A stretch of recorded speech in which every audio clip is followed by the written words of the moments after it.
US president Donald Trump ने अब भारत की कौन सी लाइंस को क्विट कर दिया है, टर्की ने अब कौन से मसले में हार मान ली है और सबसे इंपॉर्टेंट ईरान ने भारत को क्या मैसेज दिया है। काफी सारी इंपॉर्टेंट अपडेट्स आ रही हैं जो आपको मेन स्ट्रीम के न्यूज चैनल्स के ऊपर बिल्कुल देखने को नहीं मिलेंगी, इसलिए वीडियो को एंड तक देखिएगा। सबसे पहले बात करते हैं अमेरिका और भारत के बारे में।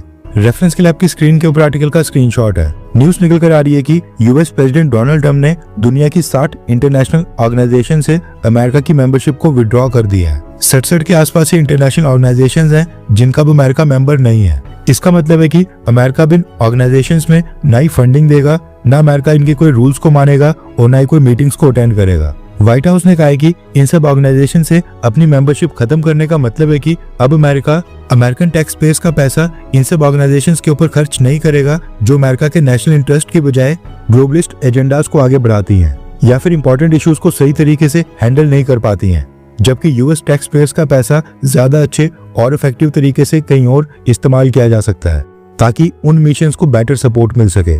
अमेरिका ने इन सब ऑर्गेनाइजेशंस और ट्रीटीज को एंटी अमेरिकन, यूजलेस और वेस्टफुल इंटरनेशनल ऑर्गेनाइजेशंस बोला है। अभी जो टोटल 67 ऑर्गेनाइजेशंस हैं, इनमें से 31 तो अकेले यूनाइटेड नेशंस की हैं और बाकी जो अलग अलग कंट्रीज ने इंटर गवर्नमेंटल ऑर्गेनाइजेशन स्टार्ट की थी वो हैं।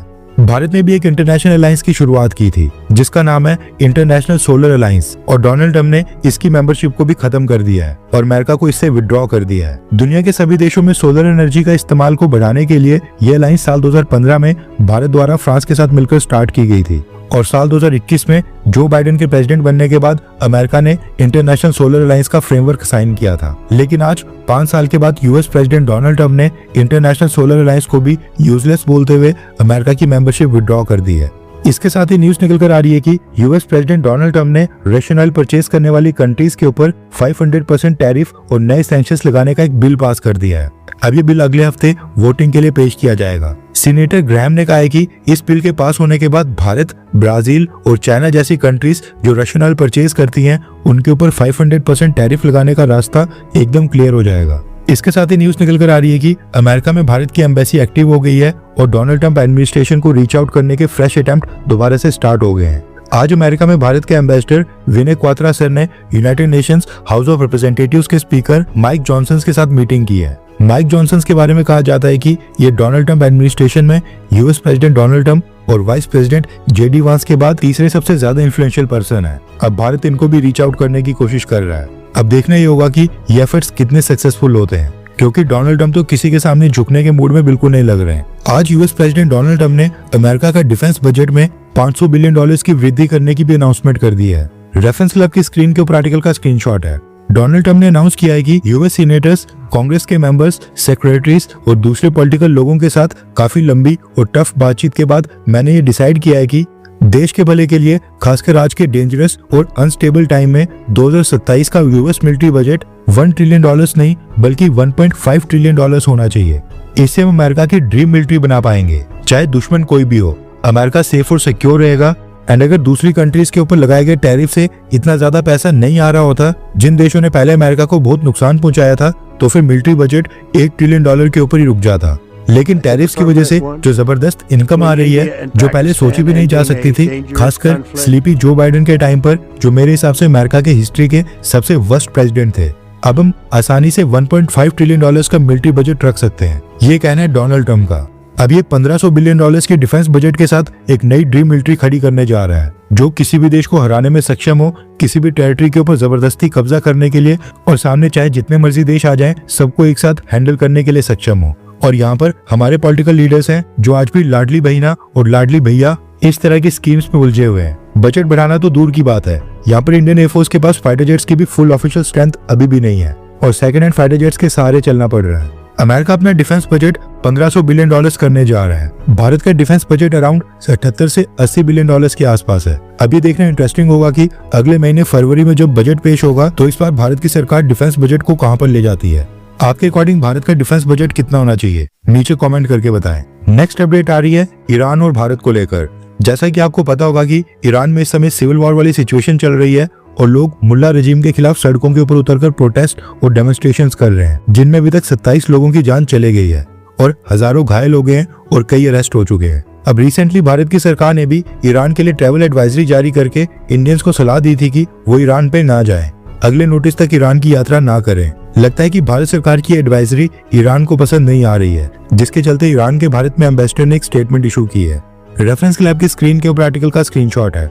ईरान के भारत में एम्बेसडर मोहम्मद फताली ने कहा है कि ईरान के अंदर सिचुएशन अब कंट्रोल में है और ईरान में भारत के लोगों को किसी भी चीज का कोई खतरा नहीं है। कुछ फॉरेन मीडिया आउटलेट्स और एक्सटर्नल फोर्सेस ईरान की सिचुएशन को एग्जैचुरेट करने की कोशिश कर रही हैं। मिसलीडिंग नैरेटिव फैलाकर टेंशंस बढ़ाने की कोशिश की जा रही है। लेकिन मैं भारत को फुल कॉन्फिडेंस के साथ आश्वासन देना चाहता हूं कि ईरान इंडियन नेशनल्स के लिए पूरी तरह से सेफ है और कुछ मीडिया आउटलेट्स के ऊपर जो दिखाया जा रहा है वो ग्राउंड रियलिटी से बिल्कुल अलग है और वो सिर्फ बाइस्ड रिपोर्टिंग की जा रही है।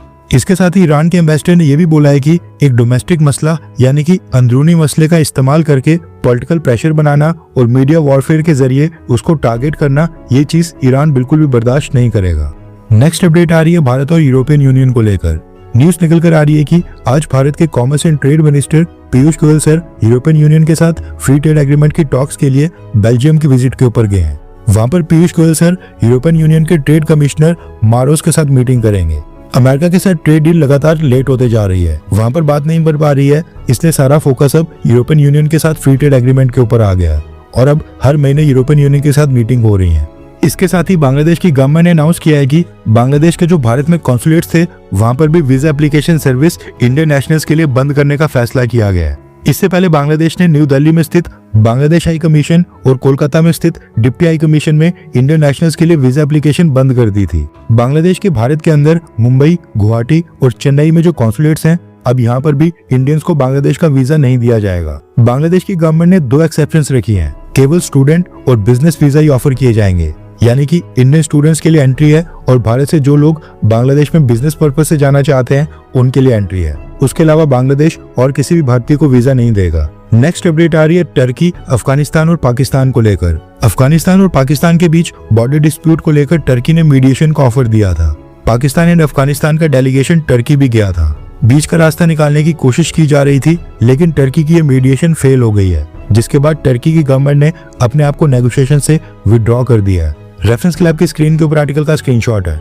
टर्की की गवर्नमेंट ने पाकिस्तान सरकार को बोला है कि अफगानिस्तान पाकिस्तान की कोर सिक्योरिटी डिमांड्स और कंडीशंस को मानने से इनकार कर रहा है और न ही कोई रिटन गारंटी देने के लिए रेडी है, जिसकी वजह से बात बेनतीजा निकल रही है। इसी वजह से टर्की अब इन नेगोशिएशन से स्टेप बैक कर रहा है। टर्की के बाद अब कतर और सऊदी अरब बच गए हैं। टर्की अब अफगानिस्तान और पाकिस्तान की कोई भी मीटिंग होस्ट नहीं करेगा और नेगोशिएशंस की अगली मीटिंग्स हो सकता है कि कतर या फिर सऊदी अरेबिया के अंदर हो। नेक्स्ट अपडेट आ रही है वंदे भारत की स्लीपर ट्रेन को लेकर, जिसका इंतजार हम कई सालों से कर रहे थे। रेफरेंस क्लैब की स्क्रीन के ऊपर आर्टिकल का स्क्रीनशॉट है। न्यूज निकल कर आ रही है कि देश की पहली वंदे भारत स्लीपर ट्रेन का इनॉग्रेशन 17 जनवरी को होगा। Prime minister Narendra Modi west Bengal के मालदा से इस ट्रेन को फ्लैग ऑफ करेंगे और ये असम के गुवाहाटी तक जाएगी। वेस्ट बंगाल और असम में इलेक्शंस भी आने वाले हैं, इसलिए हो सकता है कि गवर्नमेंट ने वंदे भारत स्लीपर ट्रेन का इनॉग्रेशन यहीं से किया है। लेकिन ऐसा नहीं है कि देश के बाकी रूट्स के ऊपर वंदे भारत स्लीपर ट्रेन आने में कोई ज्यादा समय लगेगा। Railway minister Ashwani Vaishnavi sir ने बताया है कि इस साल के एंड तक, यानी कि साल 2026 के एंड तक देश में टोटल 12 वंदे भारत स्लीपर ट्रेन को ऑपरेशनल करने का टारगेट रखा गया है और ये 12 रूट्स भी जल्दी अनाउंस कर दिए जाएंगे। वंदे भारत की स्लीपर ट्रेन में 16 कोचेज होंगे और 823 पैसेंजर्स की सीटिंग कैपेसिटी होगी। ट्रेन की maximum speed 180 kilometre per hour की है, लेकिन एवरेज स्पीड 120 से 130 किलोमीटर पर आवर ही रहने वाली है। थर्ड एसी की टिकट का रेट 2300 रुपए, सेकंड एसी की टिकट का रेट 3000 रुपए और फर्स्ट एसी की टिकट का रेट 3600 रुपए रखा गया है। और इंडियन रेलवेज का कहना है कि ट्रेन जिस रूट के ऊपर चलेगी उसी रीजन का फूड और लोकल डिशेस पैसेंजर्स को सर्व की जाएंगी। फॉर एग्जाम्पल, हावड़ा से गुवाहाटी रूट के ऊपर असमीज और बंगाली फूड सर्व किया जाएगा। हर 24 घंटे के अंदर जियोपॉलिटिक्स में बड़े फेरबदलाव और उलटफेर हो रहे हैं और भारत के लिए नए चैलेंजेस आ रहे हैं। कोई देश अपने फैसले से पलट रहा है तो कोई देश ब्लैकमेलिंग के ऊपर उतर आया है। सभी देश एक दूसरे को नीचे लगाने की कोशिश कर रहे हैं। इन सब के बीच हमारा भारत किसी भी देश से पीछे न रह जाए, इसके लिए मोदी सरकार लगातार कोशिशें कर रही है। एंड भारत की foreign policy, defence news, economy और ग्लोबल अफेयर्स का सही एनालिसिस हमारे चैनल इंडियन अफेयर्स का मिशन है और ये मिशन आपके सपोर्ट के बिना अधूरा है। इंडियन अफेयर्स हिंदी के ऊपर हम सभी फैक्ट्स और डेटा बिल्कुल सरल भाषा में एनालाइज करते हैं, बिना किसी एजेंडा के। अगर आप चाहते हैं कि इंडियन अफेयर्स का सही और ऑथेंटिक एनालिसिस आप तक लगातार पहुंचे, तो इस वीडियो को लाइक करें और हमारे चैनल इंडियन अफेयर्स को सब्सक्राइब करके बेल नोटिफिकेशन ऑन करना मत भूलिए। आपका एक लाइक हमारे चैनल को ग्रो करने में काफी मदद करेगा और एक सब्सक्राइब ये सुनिश्चित करेगा कि आप किसी भी इंपॉर्टेंट अपडेट को मिस ना करें। अगर आपने हमारे चैनल को पहले से सब्सक्राइब किया है तो दिल से धन्यवाद। जय हिंद, वंदे मातरम।